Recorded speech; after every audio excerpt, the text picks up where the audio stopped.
भारत के top class businessman की फहरिस्त की अगर बात करें तो सबसे पहले हमारे जहन में अंबानी, अडानी, लक्ष्मी मित्तल और बिरला जैसे नाम उभर कर सामने आते हैं।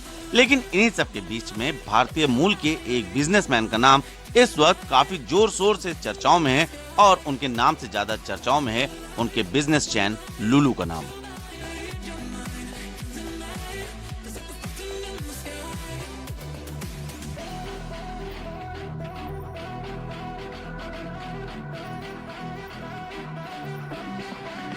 भारत के केरल में पैदा हुए Yusuf Ali business management and administration में डिप्लोमा धारक हैं और अपने बिजनेस के धाक पूरे विश्व में जमाए हुए हैं।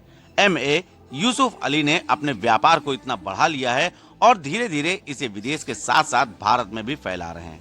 लखनऊ में लुलु मॉल खुलते ही पहले दिन से इसका प्रचार जमकर शुरू हो गया।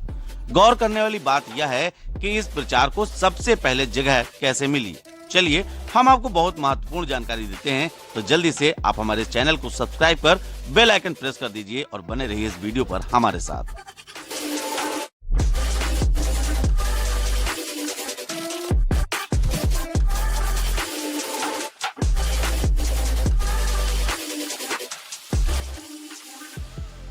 दोस्तों, लुलु बिजनेस चैन के चेयरमैन यूसुफ अली मुस्लिम समुदाय से आते हैं। मुस्लिम देशों में यूसुफ ने अपने बिजनेस का नेटवर्क काफी बड़े रूप में फैला रखा है।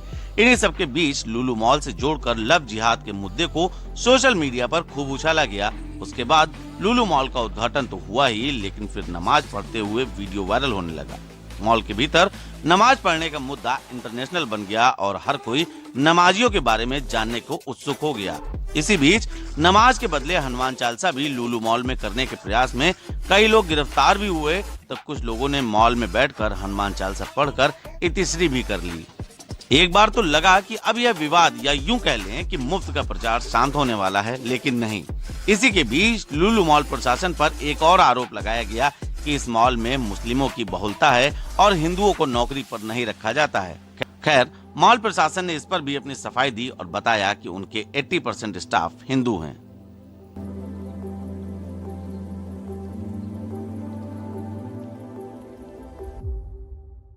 नमाज और हनुमान चालीसा मामले में गिरफ्तारियां हुई, विवाद बढ़ता गया। इतना बढ़ा कि 3000 पार्किंग की क्षमता वाली पार्किंग फुल होने लगी। प्रतिदिन की फुटफॉल यानी कि मॉल में आने वालों की संख्या लाखों का आंकड़ा पार करने लगी। बिजनेस की अगर बात करें तो सिर्फ लुलु हाइपर मार्केट से प्रति दिवस का करोड़ों रुपए का व्यापार होने लगा। लोगों की उत्सुकता बढ़ती ही जा रही और उसी के अनुरूप भीड़ इतनी की लुलु मॉल में पैर रखने की जगह भी नहीं मिल पा रही। कुल मिलाकर यह इतना सब कुछ प्रचार कैसे हुआ, इसकी बुनियाद कैसे पड़ी, यह अब हम आपको बता ही दें। दरअसल इन्वेस्टर समिति में लुलु मॉल का प्रोजेक्ट देखकर बड़े बड़े बिजनेसमैन की सांस अटक गई। सीएम योगी ने यूसुफ अली को सहारा दिया और लखनऊ के साथ साथ यूपी की शान बनने का खिताब लुलु मॉल को हासिल करने का मौका भी दिया। गौर फरमाने वाली बात यह है कि यूसुफ अली मुस्लिम वर्ग से आते हैं, जबकि योगी आदित्यनाथ को हिंदू नेता की छवि के रूप में देखा जाता है। लुलु का मुफ्त प्रचार तो यहीं से शुरू हो गया जब योगी आदित्यनाथ इसका उद्घाटन करने की बात मान गए। कमाल की बात यह रही कि उद्घाटन के बाद सीएम योगी खुद ट्रोलर्स के निशाने पर आ गए। फिर क्या था, शुरू हुआ सोशल मीडिया पर लुलु मॉल की एक एक कमियां निकालकर उन्हें सार्वजनिक करने का एक बड़ा खेल। लेकिन एक धड़ा यह बिल्कुल भूल गया कि यह भारत है।